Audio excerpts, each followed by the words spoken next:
여러분, 가장 염려되고 두려운 상황이 무엇입니까?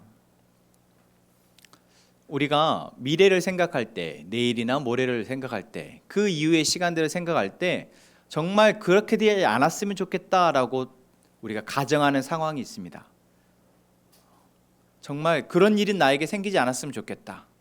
지금 내가 하고 있는 이 일의 끝에 그런 일만은 이루어지지 않았으면 좋겠다라고 생각되는 그러한 상황, 여러분 혹시 있으십니까? 그래서 그 일이 이루어지지 않기 위해, 그렇게 되지 않으려고 부단히 애를 쓰고 살아가고 있진 않으십니까? 여러분, 무엇이 염려되시나요? 여러분 생각할 때 최악의 상황, 그 상황은 어떤 상황입니까? 그래도 내 삶이 지금 조금 평탄하고 그래도 살만하다, 행복하다라고 생각하는 사람은 사실 그런 최악의 상황을 가정할 일이 별로 없습니다. 그런데 내가 지금 상황이 조금 위태위태하고 잘 풀려지지 않을 때 우리의 마음에는 자연스레 이렇게 되다가 그렇게 되면 어떡하지? 라는 염려와 근심이 우리를 힘들게 합니다. 그게 건강의 문제이기가 쉽죠. 지금 건강할 때야 나는 건강하겠지라고 생각하지만 조금 내 몸 안에 이상의 징후가 있고 또 그것이 통증으로, 아픔으로 또 검사를 했더니 그 결과가 좋지 않으면 이것의 끝이 죽음이 찾아오면 어떠나, 내가 이렇게 고통당하며 그 고통이 너무 나를 힘들게 하면 어쩌나, 그리고 내 가족은 어쩌나, 이러한 건강으로 인한 상황이 우리를 힘들게 합니다. 또한 직장을 들어가고 그 직장 가운데에서 일을 하면서 이 직장에서 내가 결국 아무 의미도 발견하지 못하고 성공하지도 못하고 그냥 이렇게 끝이 나면 어쩌나 라는 두려움과 걱정이 우리로 하여금 또 다른 길을 두리번 찾게 만들고 지금 현재의 내 삶에 최선을 다하거나 성실하지 못하게 하는 이유가 되기도 합니다. 관계 가운데에서도 그렇습니다. 지금 내가 좋은 관계 가운데에서 지난 설교에서 말씀드렸던 것처럼 좋은 것들을 서로 주고받는 관계가 우리에겐 정말 필요하고, 그런 관계가 주변에 있으면 우리는 힘을 낼 수 있습니다. 그런데 나와 가까이 있는 사람과 관계가 틀어지게 되면 이 사람과의 미래가 걱정이 되고 염려가 되어져서 우리를 잠 못 이루게 합니다. 우리 모두는 아마 이렇게 두렵고 염려되는 상황, 어쩌면 최악의 상황을 가정해 본 경험이 있거나 지금 그러한 상황을 가정하고 생각하면서 힘든 시간을 보내고 있을 수 있습니다. 누구나 그렇다라는 것이죠. 나만 그런 것이 아니라 누구나 그럴 수 있다라는 것입니다. 지금은 아닐지라도 그런 상황이, 그런 마음이 내 안에 찾아오기도 하고, 그런 마음이 찾아왔다 지금은 괜찮아지기도 합니다. 그냥 자연스럽게 우리가 넘길 수 있으면 좋겠는데 그러지 못하죠. 그런 상황이 닥쳤을 때 우리가 잘 이겨낼 수 있으면 좋겠는데 그것이 쉽지 않습니다. 우리를 만드신 하나님이, 우리를 사랑하시는 하나님이 그러한 우리의 모습을, 그러한 우리의 절망적인 상황 가운데 아파하고 힘들어하는 우리의 모습을 바라보시며 어떤 마음이실까요? 그러한 우리에게 하나님은 어떤 은혜를 주고자 하실까요? 오늘 우리가 보게 될 예레미야 A가 말씀을 통해서 우리는 그 답을 발견할 수 있었으면 좋겠습니다. 그리고 그 하나님이 주신 은혜대로 그 가운데에서 우리가 넉넉히 이기는 은혜가 있기를 소망합니다. 예레미야 지난주 말씀을 우리 함께 나누었죠. 기억나시죠? 예레미야 선지자는 어느 시대의 선지자입니까? 남유다가 멸망할 때의 선지자입니다. 남유다가 멸망할 그 시점에 남유다의 왕과 백성들에게 너희는 이제 망할 것이다, 그리고 너희는 포로로 끌려갈 것이다 라는 메시지를 수년간, 아니 20년이 넘도록 그들에게 계속 선포하였던 선지자였습니다.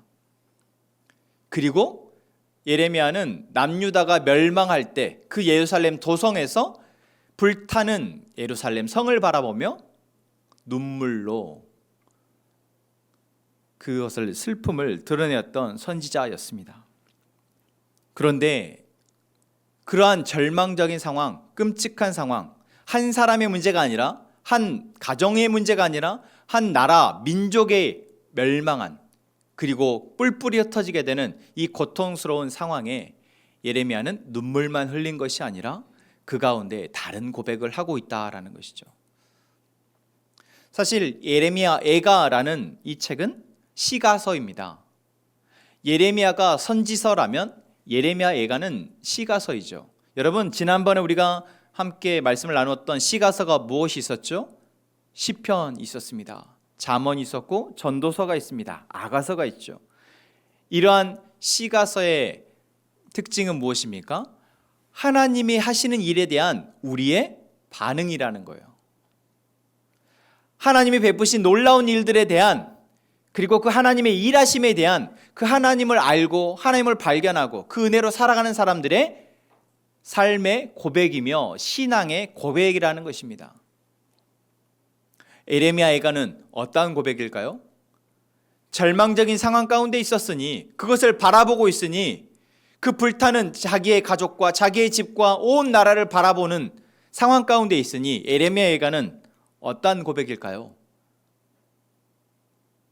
눈물의 고백일 수밖에 없습니다. 눈물의 고백일 수밖에 없죠. 한 사람, 내 가까운 가족이 이 땅에서의 시간이 끝나도 우리가 그 슬픔을 감당하기가 어려워서 몇 날 며칠을 눈물로 지새우고 그 슬픔 때문에 내 삶을 살아가는 것이 참 버거운데, 예레미야는 자기의 한 가족뿐만 아니라 자기의 민족이 죽임을 당하고, 그리고 나라가, 집이 무너지고 하나님이 성전이 무너지는 그 끔찍한 상황을 지켜보았으니 그 눈물이 얼마나 오래 가겠습니까? 그래서 예레미야 애가 1장과 2장은 예레미야가 눈으로 직접 본 그 참혹한 현실을 눈에 담고 있습니다. 예레미야가 1장 1절은 이렇게 시작합니다. 슬프다 이 성이여, 전에는 사람이 많더니 이제는 어찌 그리 적막하게 앉았는고. 예레미야 2장에서도 내 눈에 눈물에 상하며 내 창자가 끊어지며 내 간이 땅에 쏟아졌다라고 예레미야는 고백합니다. 얼마나 슬픈지를 시적인 표현으로 내 창자가 끊어졌다. 우리나라의 표현에서도 이러한 표현들이 있죠. 창자가 끊어지는 슬픔, 절망. 예레미야 역시 그렇게 자신의 슬픔을, 그 절망적인 상황을 표현하고 있습니다. 그런데 이것이 단순한 슬픔이 아니라, 단순한 전쟁에서의 패배가 아니라 예레미야는 무엇을 알고 있습니까? 이 장면이, 이 참혹한 현실이 바로 하나님의 심판이라는 것을 알고 있습니다. 20년의 시간 동안 예레미야가 계속해서 하나님이 이 나라를 당신들의 죄 때문에 심판하실 것이다 라고 자신의 입술로 계속해서 전하였기 때문에, 선포하였기 때문에 예레미야는 이것이 하나님의 심판인 줄 알았기 때문에 이 눈물에는 또 다른 의미가 담겨 있습니다. 더 안타깝고 더 마음이 저려오는 것이죠. 이렇게 되지 않을 수 있었는데, 이렇게 되지 않을 수 있었는데, 하나님이 보내신 그 수많은 사람들의, 그 선지자들의 목소리를 이들이 듣고 그때 돌이켰다라면 이렇게 되지 않을 수 있었는데, 마치 미래를 알고 있는 사람이 과거로 돌아가서 그 사람들에게 앞으로 닥쳐올 그 무서운 미래에 대해서 아무리 이야기하고 전하고 그들을 설득해도 아무도 안 들었던, 그리고 결국 시간이 흐르고 흘러 그 끔찍한 미래를 맞닥뜨리게 된 사람의 심정이 예레미야와 같지 않을까라는 생각을 합니다. 그래서 예레미야의 슬픔은 다른 사람의 절망과 슬픔과는 좀 다른 슬픔이지 않나 싶습니다. 하나님의 심판이었기에, 이스라엘이 우상을 섬기고 불의를 행하였기에 그들이 회개가 거짓된 회개였고 그들이 하나님 앞에 정직하게 회개하고 부르짖지 않았기에 온 심판임을, 이러한 상황임을 예레미야는 알고 있었습니다. 그리고 이후에 예레미야는 이렇게 고백합니다. 오늘 본문의 말씀입니다. 같이 3장 21절 말씀부터 24절의 말씀까지 같이 읽겠습니다. 이것을 내가 내 마음에 담아 두었더니 그것이 오히려 나의 소망이 되었사오면 여호와의 인자와 긍휼이 무궁하심으로 우리가 진멸되지 아니함이니이다. 이것들이 아침마다 새로우니 주의 성실하심이 크시도소이다. 내 심령에 이르기를 여호와는 나의 기업이시니 그러므로 내가 그를 바라리라 하도다. 아멘. 예레미야의 슬픔의 고백이고 눈물의 고백으로 끝이 난다면 오늘 이 본문의 말씀은 그 결과 맞닿아 있지 않습니다. 다르죠. 여기에는 눈물의 고백이 아니라 무엇이 담겨 있습니까? 소망의 고백이 담겨 있습니다. 이것을 내가 내 마음에 담아두었더니 그것이 오히려 나의 소망이 되었다라고 말하고 있습니다. 이 참혹한 현실을 바라보고 있는 예레미야가, 그 현실을 바라보면서 안타까움에 눈물을 흘리고 있는 예레미야가 그 이후에 뭐라고 말했습니까? 오히려 이러한 현실 속에서 하나님, 그 하나님의 일하심을 보며 내가 소망을 품게 됩니다 라고 고백하고 있는 것이죠. 예레미야의 이러한 소망의 고백은 어느 상황에서 나온 것입니까? 절망적인 상황 가운데 나온 것입니다. 우리가 지금 어떠한 절망적인 상황을 꿈꾸더라도 예레미야가 지금 목도하고 있는, 바라보고 있는 이 절망보다는 클 수 없습니다. 그런데 예레미야는 이러한 절망적인 상황 가운데 오늘 고백을 하고 있는 것이죠. 어떻게 이렇게 고백할 수 있을까요? 먼저 첫 번째, 예레미야는 이렇게 고백합니다. 내가 내 마음에 담아두었더니, 무엇을 마음에 담아두었다는 말씀일까요? 무엇을 마음에 담아두었다는 말씀일까요? 바로 하나님이 약속하시고 하나님이 하시고자 하는 그 일을 마음에 담아두었다라는 것입니다. 무엇이 아니라요? 내 눈앞에 보여지는, 눈에 보여지는 현실이 아니라, 지금 분명히 내 눈앞에서는 예루살렘이 멸망했고 무너졌고 그 안에 수많은 사람들이 죽었고 또한 포로로 끌려갔기에 그것에 영향을 받지 않을 수 없습니다. 눈으로 보여지고 귀로 비명이 들려지고 그리고 불타오르는 그 탄냄새와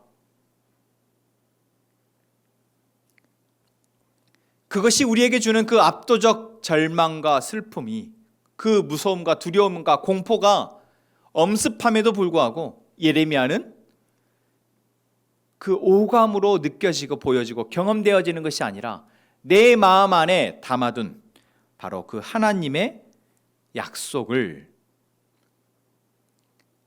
기억하기에 하나님 앞에 나의 소망이 되었다라고 고백할 수 있는 것입니다. 누구나 이렇게 될 수 있으면 좋겠죠. 어제 우리 대한 지사님과 한나 지사님 결혼식 주례사에서 준봉 목사님이 그런 말씀을 하셨어요. 정말 죽을 것 같은 고통과 힘든 상황이 왔을 때, 정말 바닥으로 쳤을 때, 그때 툴툴 털고 이렇구나 하고 잊어버리고 그래 그래도 또 살아가는 거지 뭐 하고 앞을 향해 나아가라 라고 권면을 하시더라고요. 그렇게 될 수 있으면 얼마나 좋습니까? 그래, 하나님이 그렇게 말씀하셨으니, 목사님이 나에게 그렇게 권면하셨으니, 그래, 우리 부부 그렇게 힘든 상황이 와도 툴툴 털고 그래, 오늘 또 하루를 시작하지 뭐, 이렇게 살 수 있으면 얼마나 좋아요. 그렇게 사시기 바랍니다. 예. 그래서 잠이 중요한 것 같아요. 잠 딱 자고 일어났을 때 또 내게 새로운 하루가 시작되었고 새로운 하루의 기회가 왔네. 한번 해보자. 그런 마음을 품고 나아가는 것. 여러분, 우리 모두가 그렇게 하루하루를 살아갈 수 있기를 축복합니다. 그런데 그것이 당장 내 눈앞에 무언가가 보이고 당장 내 귀에 무언가가 들리면 무너지더라는 것이죠. 그렇게 예레미야는 고백합니다. 이것을 내가 내 마음에 담아두었더니, 바로 하나님의 그 형상, 그 하나님의 존재, 하나님의 그 아름다우신 성품과 하나님이 하신 그 약속의 말씀을 마음에 담아두었다라는 것입니다. 어떤 사람은 내게 보여지고 들려지는 그 어둠과 절망 때문에 계속해서 좌절하고 무너져 가지만, 어떠한 사람은 하나님이 내게 알게 하시고 보게 하신 그 하나님과 그 하나님의 약속의 말씀으로 인해서 소망을 품고 살아가게 되는 것입니다. 여러분, 우리는 어떠한 사람입니까? 우리는 어떠한 사람입니까? 비록 인간이기에 눈에 보여지고 귀에 들려지고 오감으로 경험되어지고 느껴지는 것들에 영향을 받는 사람이지만, 하나님이 하나님의 은혜를 베푸셔서 우리는 이제 하나님을 마음에 품고 그 하나님의 약속의 말씀을 마음에 품고 소망으로 나아갈 수 있는 존재인 줄로 믿습니다. 여러분, 그것이 우리의 힘입니다. 두 번째, 예레미야가 이러한 소망의 고백을 할 수 있었던 것은 바로 여호와의 인자와 긍휼이 무궁하시다라는 것을 기억하고 있었기 때문입니다. 예레미야는 선지자로 부름받고 계속해서 무엇을 고백했습니까? 무엇을 선포했어요? 하나님이 우리의 죄를 심판하실 것입니다. 그 심판으로 인해서 우리 나라가 망할 것입니다. 우리는 모두 다 바벨론의 포로로 끌려갈 것입니다 라는 하나님의 무엇을 선포했어요? 심판을 선포했습니다. 쉽게 어린아이들이 이해하기에 좋은 표현으로 하자면 뭐예요? 무서운 하나님을 계속해서 사람들에게 알려줬단 말이에요. 하나님이 정말 무서우신 분이다. 하나님은 이렇게 무서우신 분이다. 하나님은 결코 죄를 용납하지 않으시고 그 죄에 대해서 반드시 심판하신 분이시다라는 이야기를 예레미야는 계속해서 입술로 고백했던 사람입니다. 그런 예레미야가 지금 뭐라고 고백하고 있습니까? 여호와의 인자와 긍휼이 무궁하시다라고 고백합니다. 여호와의 인자는 히브리어로 헤세드라는 말입니다. 하나님께서 언약 백성을 결코 버리지 않으시는 그 사랑을 표현하는 거예요. 또한 긍휼은 어머니가 자식을 향해 가지는 자궁 깊은 곳의 자비라는 말의 의미를 갖고 있다고 합니다. 어머니가 자식을 사랑하는 그 사랑이 그냥 겉으로 보여지는 사랑 정도가 아니라 자궁 깊은 곳에 심겨져 있는, 거기서부터 나오는 자비, 그게 긍휼의 말의 원어 의미라는 거예요. 예레미야는 하나님의 그 자비와 그 하나님의 사랑을 알고 고백하고 있다라는 것이죠. 입술로는 무엇을 선포하지만 하나님의 심판을 선포하지만, 이 심판은 어디에서 나옵니까? 죄를 용납할 수 없는 하나님의 공의에서 나옵니다.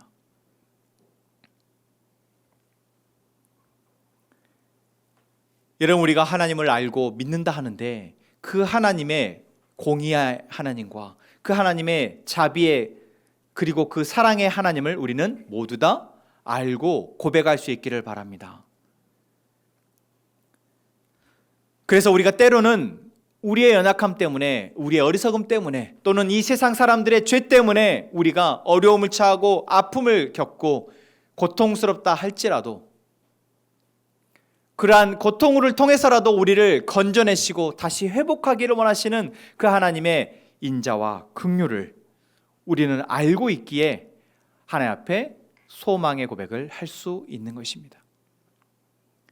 여러분, 실제로 부모가 되어진 사람은, 또는 누군가를 정말 마음을 다해서 사랑하는 사람은 이러한 마음을 이미 경험하였습니다. 제가 최근에 어떤 드라마를 이렇게 스치듯 보고 있는데 딱 한 장면 봤어요. 그 장면이 뭐였냐면, 한 어머니가 변호사를 찾아와서 자기의 자녀를 잘 봐달라는, 잘 변호해달라는 이제 변호 의뢰를 하는 장면이었습니다. 어떤 상황이냐라고 변호사가 물으니 자기의 자녀가 외국에서 유학 생활을 하다가 마약에 빠졌다라는 거예요. 그래서 그 마약에 빠진 자녀가 자기를 보러 한국에 들어왔는데 인천공항에서 바로 마약 단속에 걸려서 지금 유치장에 들어가 있다라는 거죠.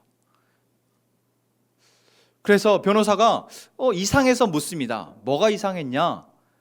아니, 마약을 혹시 소지하고 들어오다가 걸렸나요? 아니래요.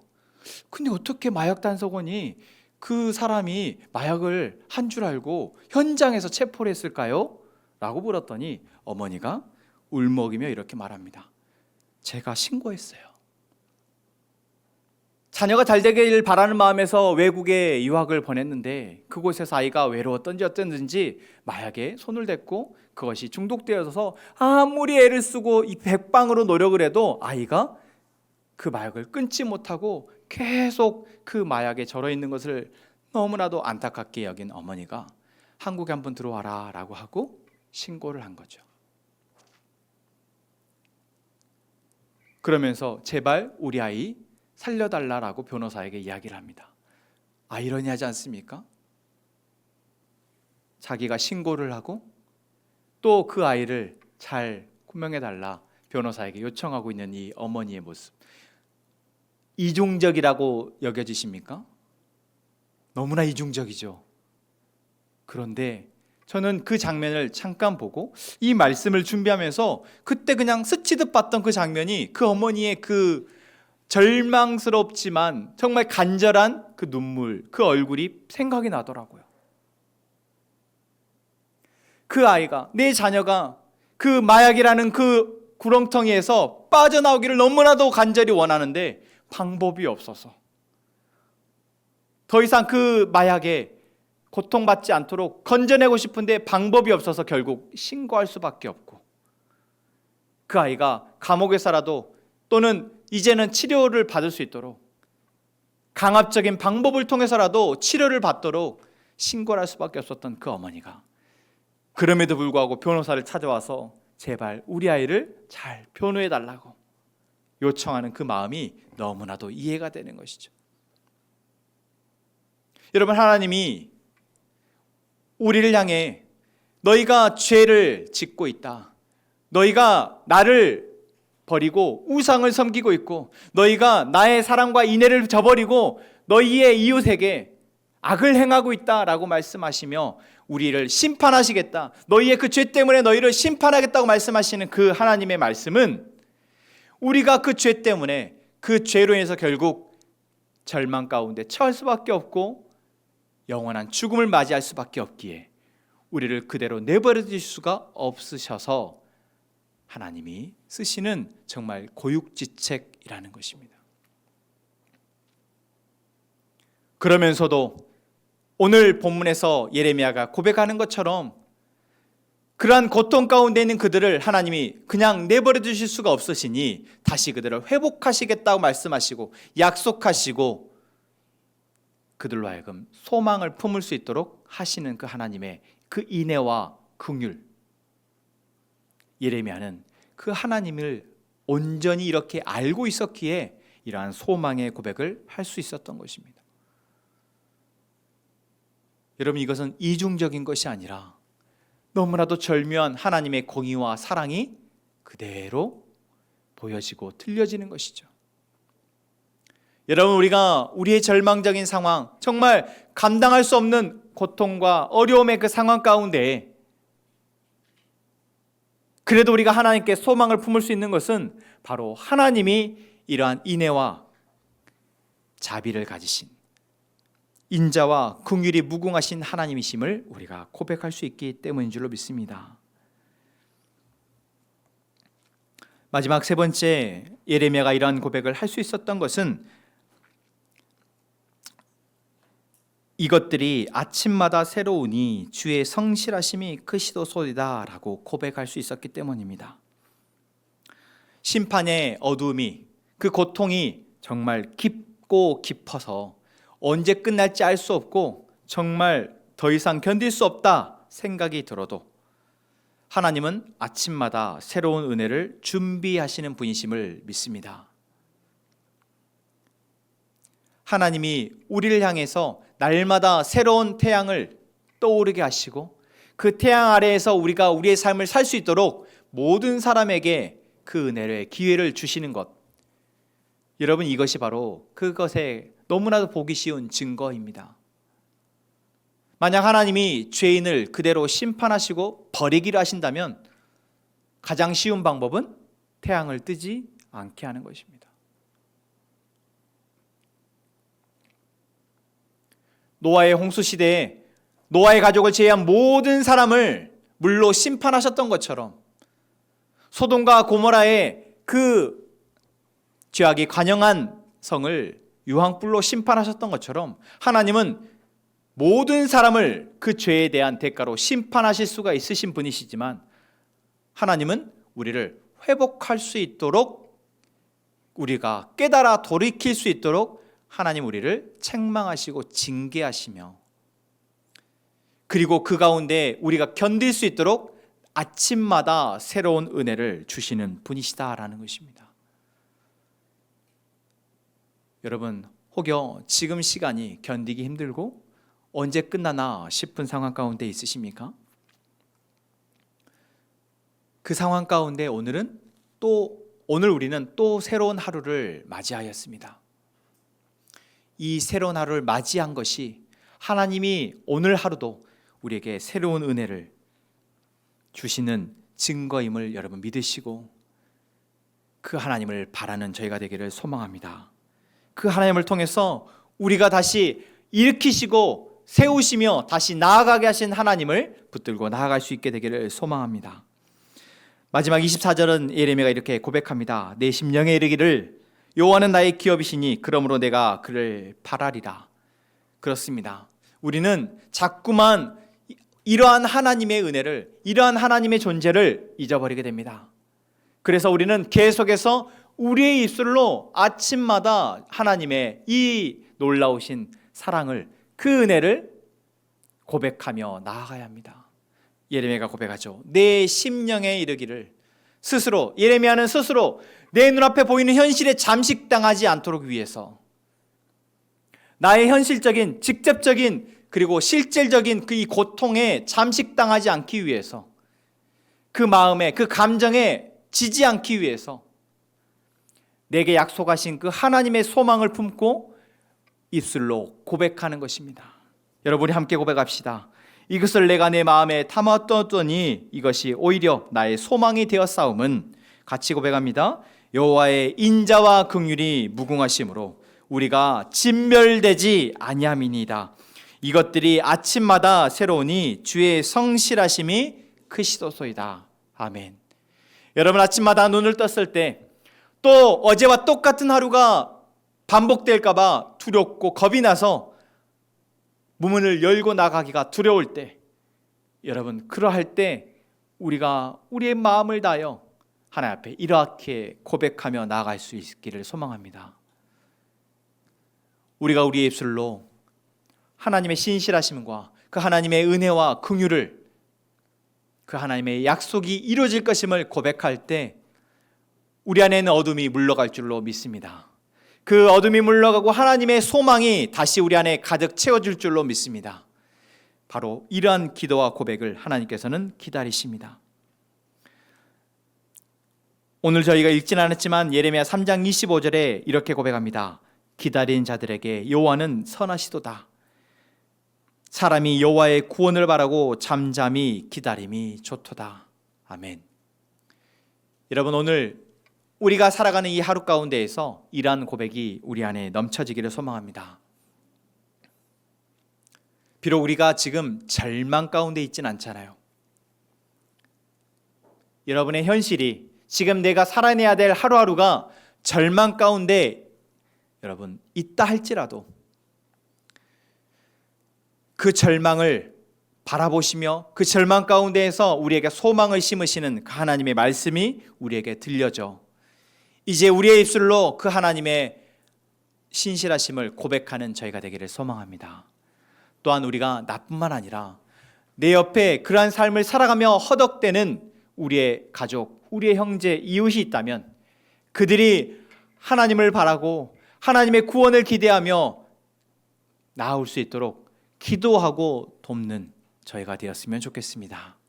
여러분, 그것이 우리 믿는 자의 마땅히 할 바입니다. 이것은 우리의 의무가 아니라 특권입니다. 우리가 기도함을 통해서 그들을 절망에서 건져낼 수 있습니다. 절망에서 그들을 건져내시고 구원하시는 하나님의 일하심을 우리는 그들의 삶에 선물할 수 있는 것입니다. 예레미야는 이러한 고백을 통해서 이스라엘 백성들이, 그 포로로 끌려간 남유다의 백성들이 다시 하나님께 소망을 품을 수 있기를 바란 것입니다.